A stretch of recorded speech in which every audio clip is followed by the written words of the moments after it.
So Medaram జాతర సందర్భంగా సమ్మక్క సార్లమ్మల సాక్షిగా ఈరోజు వలీ గారు అదేవిధంగా అటు జావీద్ పైన కొంతమంది మీడియా ముసుగులో మత ఉన్మాదంతో ఈరోజు అక్కడ వచ్చినటువంటి చిన్న చిన్న వ్యాపారాలు చేసుకునే వాళ్ళ పైన చేసినటువంటి దుర్మార్గం ఏదో రెండు తెలుగు రాష్ట్రాల ప్రజలు కలిగించింది. ఈరోజు వలీ అదేవిధంగా జావీద్ ఇద్దరు పైన కూడా వారు ఎంత దారుణంగా టార్చర్ చేసినామో అందరం కూడా చూస్తున్నాం. సో ఈ సందర్భంగా కాలేజ్ టీవీ మీడియా కావచ్చు, లేకపోతే E96 కావచ్చు, ప్లస్ టీవీ తెలంగాణ కావచ్చు, పృథ్వీరాజన్న ఆధ్వర్యంలో ఇక్కడికి రావడం జరిగింది, వీళ్ళని పరామర్శించడం జరిగింది.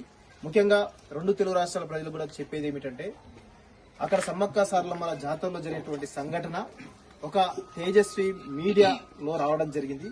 అందులో అది ఆ ఓనర్ ఎవరైతే ఉన్నారో ప్రియా చౌదరి, ఆమె ఆంధ్ర ప్రాంతానికి సంబంధించినటువంటి వ్యక్తి. సో ఈ ఘటనకు తెలంగాణకు సంబంధం లేదు. సో అందుకే మేము తెలంగాణ ఉద్యమకారులుగా తెలంగాణ రాష్ట్రం తేవడంలో మా పాత్ర పోషించినాం కాబట్టి ఇక్కడికి వచ్చి వీళ్లకు ప్లస్ రెండు తెలుగు రాష్ట్రాల ప్రజలకు కూడా క్లారిటీ ఇవ్వదలుచుకున్నాం. సో అందులో భాగంగానే ఈరోజు మా తరఫున కాలేజ్ టీవీ పక్షాన మేము జావేద్ కు మరియు వలీకి ఇద్దరికి కూడా మా తరఫున కొంత ఆర్థిక సాయం చేస్తున్నాం. దయచేసి రెండు తెలుగు రాష్ట్రాల ప్రజలు కూడా స్పందించాలని చెప్పి కోరుతాను. సో ఇద్దరు కూడా మీరిద్దరు చూసుకోండి. E96 టీవీ కూడా కొంత ఆర్థిక సాయం చేస్తుంది. దయచేసి ఇద్దరు మీరు పంచుకోండి. మాకు తోచిన సాయం చేస్తున్నాం, ఎందుకంటే మేము 350 కిలోమీటర్లు ప్రయాణం చేసి వచ్చినాం. మీరు ఇద్దరు కలిసి పంచుకోండి, ఓకేనా? అది ఎంతుందో మాకు తెలియదు, చూసుకోండి, పెట్టుకొని వచ్చిన ఓకేనా? Thank you very much.